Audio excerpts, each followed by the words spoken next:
So I got a DM that's a storybook long. It's literally like probably 5 minutes of reading at least.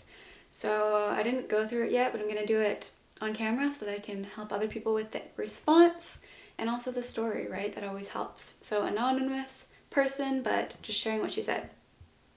Dear Peach, me, I'm writing to you in my great desperation.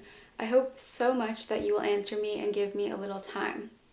I discovered you here and would be so happy if you could tell me about your experience with gastroparesis and how you healed yourself from it, because this disease is actually not curable. Bro, even anorexia is considered not curable. If you believe it's not curable, then you don't look for a solution, and your beliefs create your reality. Where focus goes, energy flows, and you just keep creating that situation for yourself of, oh, I'm anorexic, that means I always have to be underweight.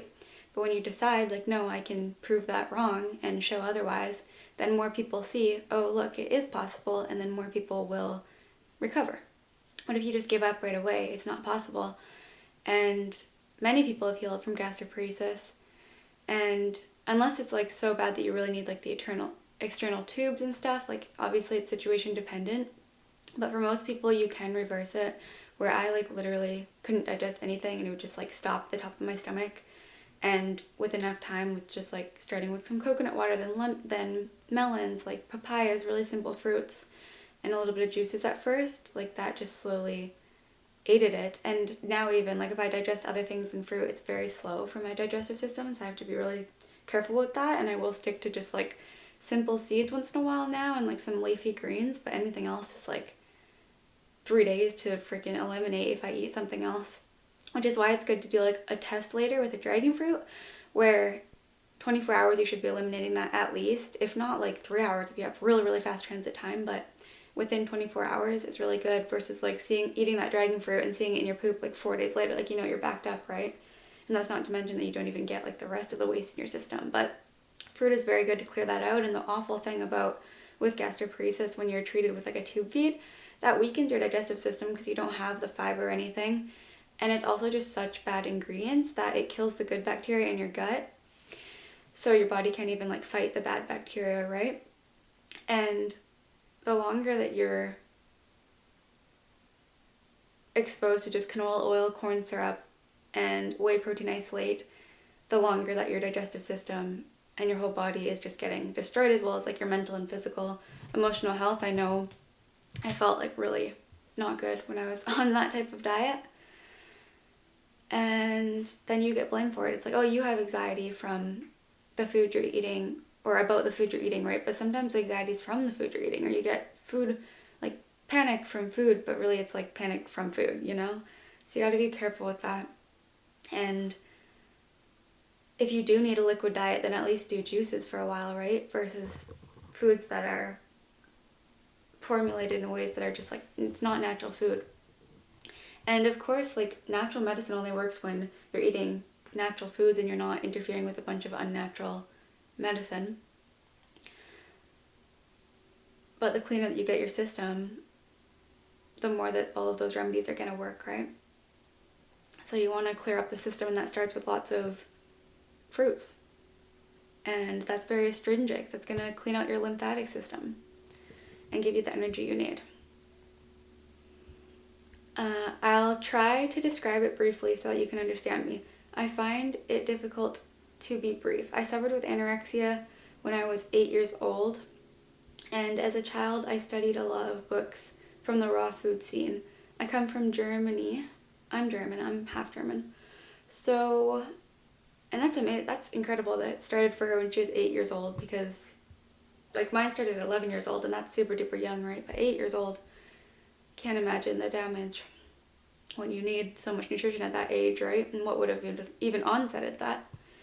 So there were Helmut Wandwalker, if you want to be healthy, forget the cooking pot. Arnold Arcourt, which is like the mucus healing system. Dr. Norman Walker, another good raw food. Harvey, Marilyn Diamond, Hovhanessiana, etc. Today it's certainly Lauren Lockman. I don't agree with Lauren Lockman on a lot of the water fasting stuff. The most I've done a water fast for like 3 days, but it's definitely not necessary. Like, you want to have the energy your body needs to be healing itself, which some people can cut into their stored body fat, but with anorexia, obviously, that's not the case. So it can be very dangerous. And if you do anything on liquids, like at least juice that has enough calories, not just small amounts, like 6 liters of juice. And if not, like, I've done coconut water, which was over 6 liters of coconut water I drink in a day, so you at least get like 1,000 calories or so if you have enough body fat to pull from. That's a natural source of water with all the vitamins and minerals and electrolytes, so that you don't have issues with your sodium and your potassium and your magnesium. Okay, I've always eaten like that my whole life, just one meal in the evening. And actually mainly fruit, some celery and lettuce and raw mushrooms and cucumber. Cucumber is a fruit, celery is a herb, lettuce is like a leafy green, so those are all like really easy to digest. But one meal is never a good idea, especially on a fruit diet, because you'd have to be limited. Like, you wouldn't be able to really enjoy having like watermelon or something, because it'd be so hard to eat enough calories in one sitting. You'd have to stick to like persimmon and bananas and avocado and like more dense fruit, and then you're just missing out on a lot of variety of nutrients. Plus, it's kind of hard to digest all of that all at once. And the problem with doing any sort of intermittent fasting is like most of that comes from a lifestyle and an understanding of like, oh, if you lived in a place where we didn't have access to like killing an animal at that time, like we would be exposed to having to fast once in a while when we don't have access to food.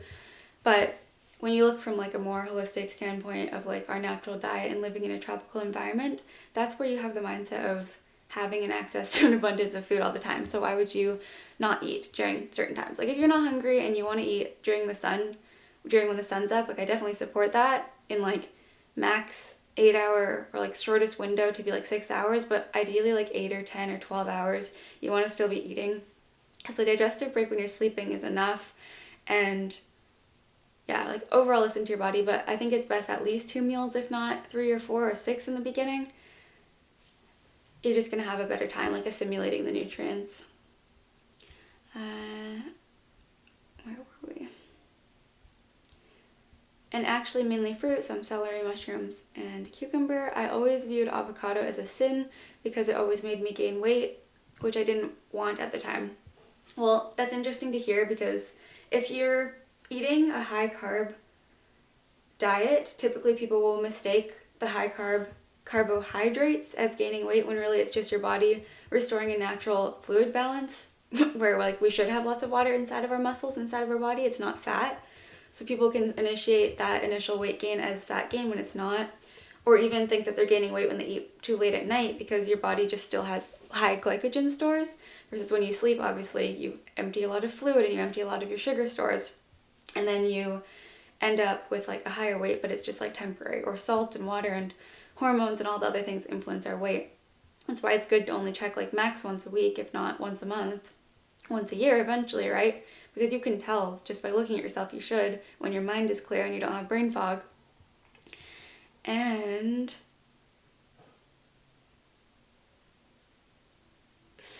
it's interesting that she would have gained weight on it. Maybe it's because if you're eating 1 meal a day and you only eat avocado, like if she's sticking to mono meals, of course that would be quite a lot. If you're used to eating higher volumes of food, it'd be easy to overeat that.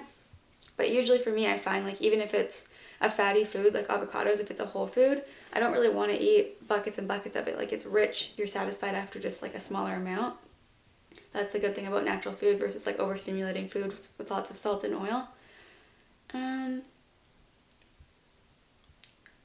It's interesting too, though, like her case is very different, because she's always been like more so, it sounds like, an orthorexia background, versus like my anorexia did start with wanting to eat healthier, but I would have started with just like chicken and rice and veggies thinking that was healthy. It never went to like fruits right away, and the fruits actually healed me, because I actually became anorexic when I ate meat and I gained weight on the raw diet. And I came from like a standard American diet of like only processed food. I'm not sure if that's what she was eating like before 8, but it's not the whole thing about like seeing it as a sin, though. That's not a good thing, because the fats can be helpful when you're craving them, for females especially, for hormone balance.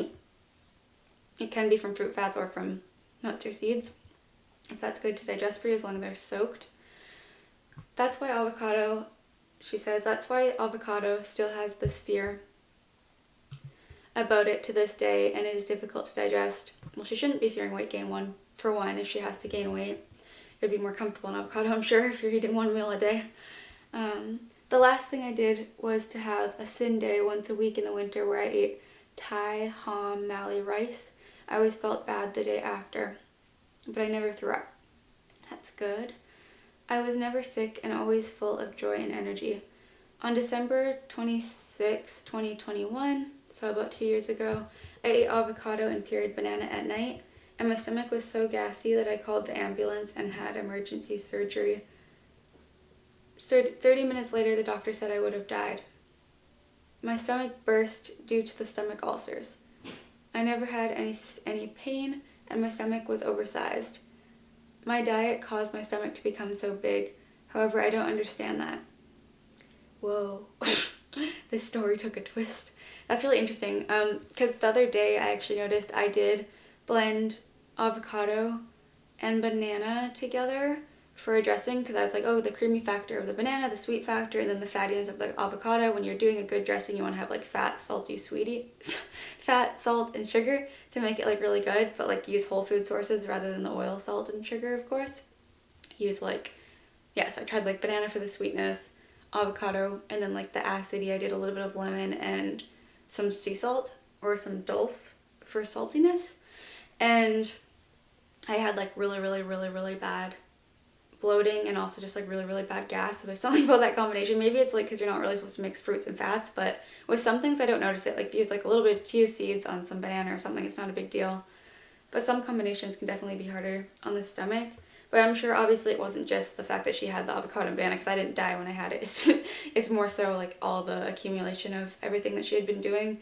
Maybe it had to do with like what I really don't encourage, like the water fasting and the dry fasting. That's obviously gonna like shut down your body system a lot. And yeah, so right to the ambulance.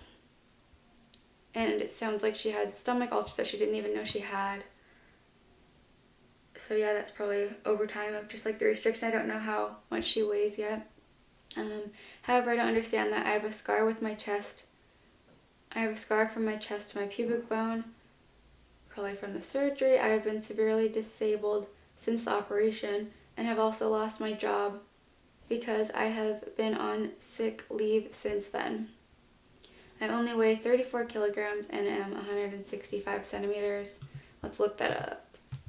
34 kilograms, 2 pounds, 74 pounds, and what was her height?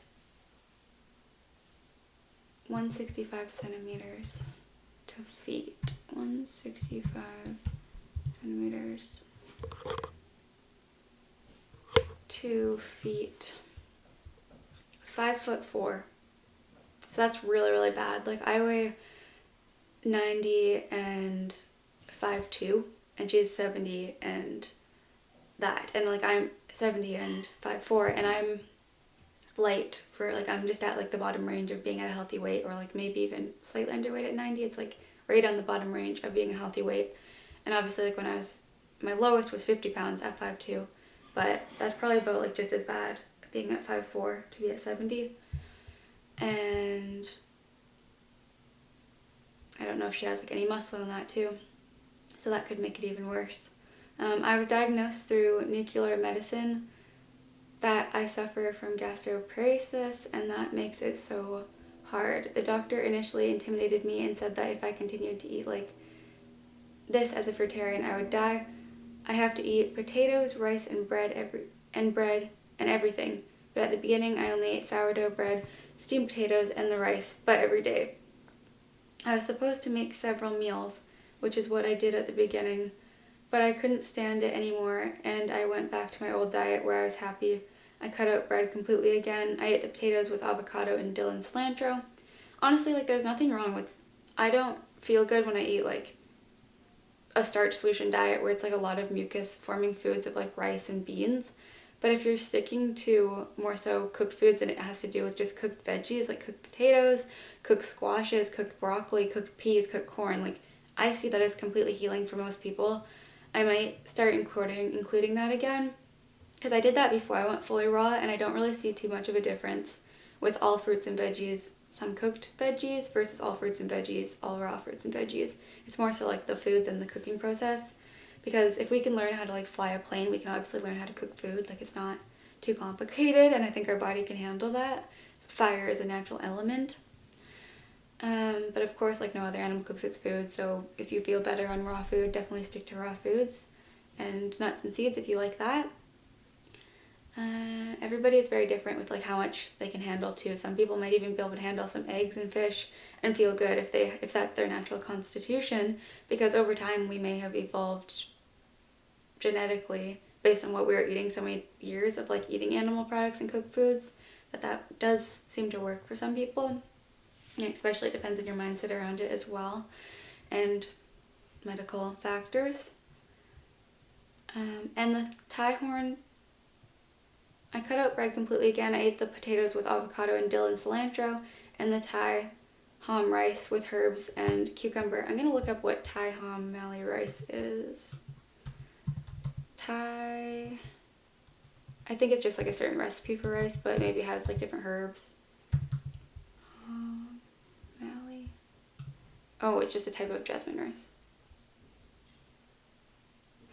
Okay, it's just jasmine rice, like a long grain rice. That's my favorite flavor of rice. I don't know if it's less refined because it is white, but maybe that's why it's also easier to digest with like less fiber. With herbs and cucumber, and then at the table with lots of spices such as ras-e-hanout, garam masala. I love garam masala. It's like curry with cinnamon and cumin. Taco-y sweet flavor, red kompot pepper, caraway, and Maggi or calamare. So that's just good healing spices and herbs. I made it so that I eat watermelon as my first meal in the evening, and then when the season is over, I eat peel di sapo or honeydew melon. Yes, I like to start with melons as well, and peel di sapo is like so sweet and satisfying. Usually 3 days of fruit and then a sin day with rice or potatoes, avocado. First of all, calling it a cheat day or a sin day is wrong, because, I mean, if it's not healthy, it does kind of make sense, but like, if this is a healthy thing for you to include those higher fat foods and cooked foods, then it's just a part of your day, or you could just include a little bit each day. And before that, I eat steamed zucchini for a very long time and wait 45 minutes. When you're eating cooked foods, the best thing to do is to eat some raw food with it, like some leafy greens. I don't know why you would have the zucchini with it. Maybe it's to like prevent you from overeating if you think that you will with more dense foods like potato and avocado. And obviously like zucchini is delicious cooked, so go for it. I don't know if you add salt in that. After the rice and potatoes, I get an extreme pain and then have to throw up so I can sleep. Oh yeah, okay. That's happened to me actually in the past, like when your body just like really rejects it and you'll get like acid reflux, or you just like are so heavy and you're so anxious that you end up throwing up. So I guess, yeah. And it says, it's hell on earth. Thanks to the doctors, I'm now addicted like an alcoholic to rice or potatoes. Definitely not the doctor's fault. I mean, like, they recommended it, but you tried it, so it's always like up to us what we do, right? And you can always not eat those foods or not throw up those foods. And I think like once you realize that it doesn't digest for you, like that's why I just don't eat those foods, and that will prevent the pain and then prevent the throwing up, which is going to do a lot of damage on the body and mind. And yeah, the more like if you get enough calories from fruits, you're not going to be craving the rice and that. But if you do crave it, it's because it is an addictive thing. Like, we don't really crave fruits, we eat them when we're hungry. But cravings for other foods, like I can be full on fruit and still have a craving for something else. But like, you're not going to have as strong of a craving or urge to like eat those foods, obviously, if you're full. Because you have like that satiety signaling from the fullness of the food, and also the mental satiety from like absorbing those nutrients. And fruit's obviously easier to absorb, and your body's looking for the sugar. I feel so bad afterwards, and yeah, I can't help it. I'm desperately trying to eat 100% raw vegan, but I can't do it. I lost the structure I loved and the discipline with the 6 days in a row, like before when I was happy. So it sounds like every night she's probably binging on cooked foods and fatty foods.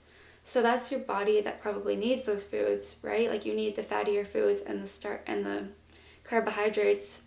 But if your body's rejecting it, then your body doesn't really need it. So that's why I don't do it either, but what she's probably needing then is like, I don't know if maybe the avocado is better for her if it's with other raw foods. Like if you eat some raw foods or some avocado with leafy greens, if that would be easier, and just do like a little bit at first. But maybe you need like fattier fruits like durian, or just like more carbohydrate rich fruits and just in general like getting enough calories each day. I would definitely go for that. And today gastroparesis is a big problem. I can no longer eat as much at once as I used to. So you should definitely not be eating one meal a day and eat denser foods. And I don't gain any weight either. That's probably a malabsorption issue, or just not eating enough because you're not eating enough meals or calories. I don't like nuts and dried fruits. Yeah, that can be hard to digest. I rather love the semi-sweet fruit and juicy fruit, so probably like mangoes. I prefer watermelon. The time here is only from March to September. I absolutely need pureed papaya for digestion of mangoes. That's like my favorite thing. It's so easy to digest. I can no longer eat extremely sweet fruit since the operation. This makes my stomach burn. Ooh. So like more acidic fruits, I guess, and like really sweet fruit, so persimmon in that. Like I always feel the acid forming if I eat cooked foods or like obviously coffee or something, like it burns. But it's interesting that it would be with sweet fruits. But at least obviously mangoes and papayas. But maybe the thing is here, like sometimes maybe it's not the fact that it's sweet or anything. Maybe it's the location it's from. Maybe it's the fact that papaya and mangoes are tropical fruits and we're meant to be eating more so tropical fruits. So maybe if you tried like jackfruit or another tropical fruit, even though it's sweet and dense, it'll actually digest well for you, like a sapote or something. So definitely try those. I would like to eat raw mushrooms with fruit again. It always reduces the sweetness, but so far it doesn't work. The thing about reducing your sweetness, a thing that helps me is eating some herbs with your fruit meals. I usually start with just fruits, like lighter fruits like watermelon. Afternoon I might blend smoothies with like greens like chlorella or wheatgrass or moringa, or add some greens into the smoothie. Or I just eat like whole foods and have some herbs with it, and then dinner a big salad after my fruits, just to get some greens to like balance out like all that sweet food, right?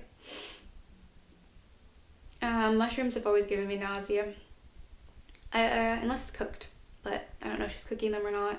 I always try to somehow see the avocado as a friend instead of an enemy, because in terms of weight, I don't want to lose any more weight. That's good. I would rather gain at least 39 to 40 kilograms. Yeah, definitely.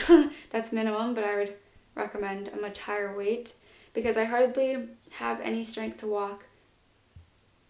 And I really just a skeleton with no flesh on the butt, and it looks very, very ugly. Yeah, literally, like, you know how people have a butthole? Well, if you lose weight, your butt will be a hole. Like, you don't want that. It's not cute. My hair is falling out, and I just don't gain weight, not even from the rice or potatoes, because I can't eat them without throwing up. Well, duh, you're not gonna gain weight if you throw it up. But yeah, I feel you. It's hard to digest those foods. That's why I had to stick to fruits as well.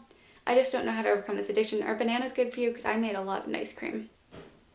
I just don't know how to get rid of this addiction habit of rice and potatoes with avocado and the craving for very steamed zucchini. Usually when people are binging in that, it's usually like their nervous system is in fight or flight. And if your nervous system is in fight or flight, you're not in the parasympathetic rest or digest mode. It's very hard to digest your food. You're also going to have like malabsorption issues typically, and like bloating. So you have to find ways to like calm your nervous system, which is why I find yoga really helpful, but also breath work, meditation, getting outside in nature, going for walks if you can, or you should probably stay on bed rest for now, but a little bit of stretching and breath work and meditation, and finding other things to comfort yourself, even if it's warm tea, can be good for people. And talking to people and getting a coach, like she's reaching out to me, like those things are going to comfort you and calm your nervous system so that you don't need to go to those foods, because when people are doing that, they're looking for an escape from their reality when you should be living in a reality that you love. And it can be really hard, especially when you're underweight or with anorexia, where life becomes really hard. So you think that like you don't even want to recover, because why would I when like life's so hard? But when you recover, when you're at a healthy weight, life gets really easy. And when you're nourished, you're obviously not going to be having as strong of cravings. And you also don't feel as sick when you're not engaging in throwing up in the evening. Like that throws off your chemistry and your gut and your serotonin as well, like your dopamine and that, because when you spike your dopamine all the time, you're always going to be dropping. So then once you drop, you go and you look for that high again. But if you keep repeating that cycle, you're never going to get out of it.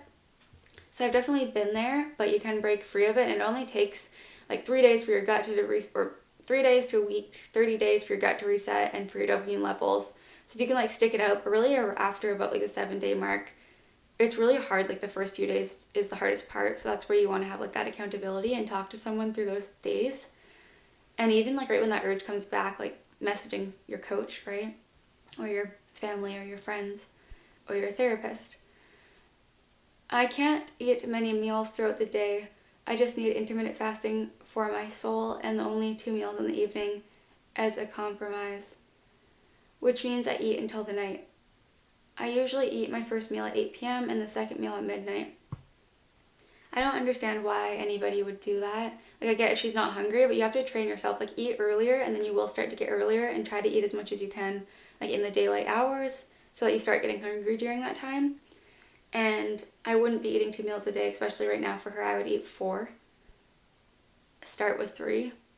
And stick, especially if she has to stick to a lot of papaya and mangoes, like, that's not very dense of fruits, so you're going to need large amounts of it. And I don't know how comfortable that would be, like, eating in such big quantities. Like, maybe that's why it would have contributed to ulcers and that. Like, I'm not saying intermittent fasting is awful for all people, but on a raw diet, especially if you're not eating as many dense fruits, it's going to be really hard to get enough calories in 2 meals. And it's not good to eat so late at night either, because you'll probably be up all night. Nor is it good to be intermittent fasting too much, where you're not eating for like hours and hours and hours before bed. But you gotta, like, I would stop eating around 8 p.m. and that's when she's starting to eat. So getting your sleep schedule is going to be really nice for your mental health as well, and then you're not engaging in those symptoms. But I get, like, when you get into that cycle where you're just not hungry till later, so maybe don't start eating till 12 at the latest, but then eat till 8 p.m. Completely eat for the whole 8 hours, 4 meals or 3 meals. And then coming back to this message, and then unfortunately I have this unbearable pain in my left shoulder, which comes from my stomach, but you can't name this pain. This usually comes in attacks, and then I have to lie on my right side and cry because of the pain. I've had a similar thing.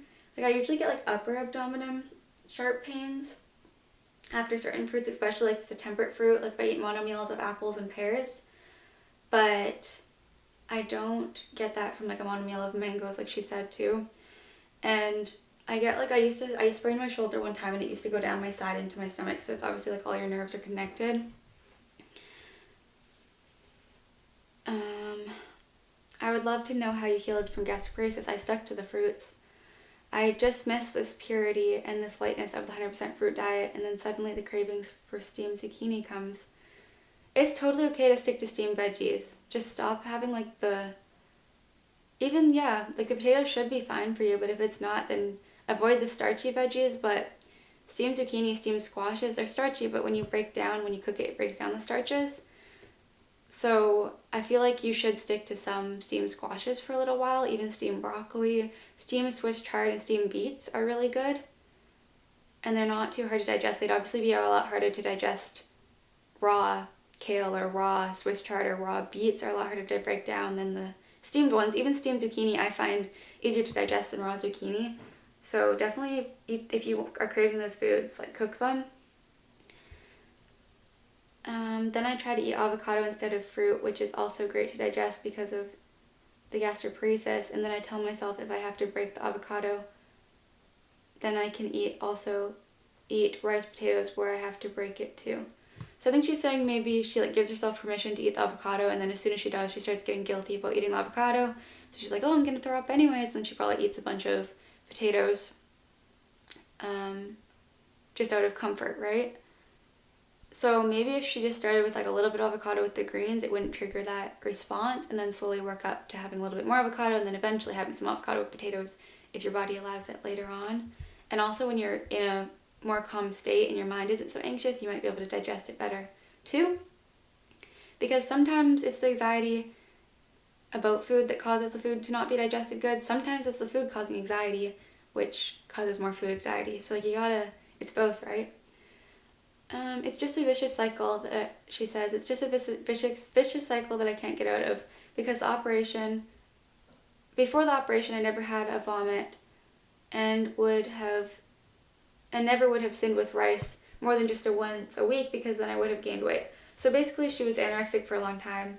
Then she started to binge eat and became bulimic, because obviously, like, when your body's starving for nutrients, you might overeat something, but if you're not eating your natural diet, which is fruit, you end up overeating the calories in unhealthy amounts, and then you end up getting guilty, and then you may throw up, and then she's now stuck in that cycle because she doesn't have to deal with the immediate health consequences of eating too much food, or eating, if you go into like junk foods and stuff and sweets, you're not really getting like the immediate hangover that most people would get if they ate those foods. So you end up just like going to it because you feel like, oh, I get the high from it, but I don't have to get the low. But in reality, you still have the low because you're guilty about this, you're not absorbing enough nutrients, your gut is off, your electrolytes may get off. So it's overall just a really bad cycle to get stuck in, and something that everybody can break free of, and that I broke free of, and that gives you your life back, because food is not your life, food is just the fuel for your life. Okay, and then the last thing, end of her message here. Like I said, a long one, so thank you for listening. This is a very informative video. I hope helps other people as well, because a lot of people can relate to this. I know I did. Did you eat 100% raw, or do you also eat steamed vegetables, rice, and potatoes? I don't eat rice. I don't eat any cooked foods right now, to be honest, but I did for a long time, and I completely healed on it, and I didn't notice much of a difference when I took away the steamed veggies versus all, like, as long as it's all fruits and veggies, it's okay if some of it's cooked, in my opinion, including potatoes if it's easy to digest for you. And can you eat raw mushrooms with fruits like mango, papaya? I can't eat raw mushrooms ever. Like, every time I eat raw mushrooms, I get really bad stomach pain, same with like onions, but cooked is fine. So that's another thing, like, those foods are healthy, so maybe we should cook them in order to unlock those nutrients, but then at the same time, if it's not healthy in its raw state, should we really be cooking it like an eggplant, right? Or green beans? But if they taste good when they're cooked, they have those benefits. If you're craving it, like, go for it, especially for a little while until you're not craving it anymore, to get over the comfort eating. It's totally good to comfort eat with some steamed beet greens or steamed zucchini, even with a little bit of sea salt for a little while, rather than eating a ton of potatoes or a ton of junk food and throwing up and continuing in that cycle. So give your body what it needs, give your mind what it needs, give your nervous system what it needs, because those foods are very grounding. And with time, eventually, maybe you won't crave them anymore. Like, that's what I did. I slowly just only wanted the raw foods. I didn't feel like cooking. I didn't feel like making a bunch of stews, but they were healing for a time being. And maybe when I'm in a relationship and want to spend more time in the kitchen, then I'll go back to that. But right now, I don't want to. And you can do it day by day, too. Like, you don't have to eat cooked foods every day just because you decide that you eat cooked foods. Just eat it when you want it. So, yeah, I would definitely recommend for you to be sticking to some mainly fruits and veggies, if not all fruits and veggies, mainly tropical fruits, mainly raw foods, but also the steamed veggies, and try some steamed squashes, because that's a little bit easier than steamed sweet potato. I like kombucha squash the best, and I hope this is helpful for you. Give me your response, and then I will make another part 2 video of this for the other people watching as well. I hope this is helpful for you. I look forward to hearing your response, maybe talking with you. We can do a free coaching call if you're ready, anybody who's watching this, and the girl who sent me this DM. And I'll see you in my next video. Bye!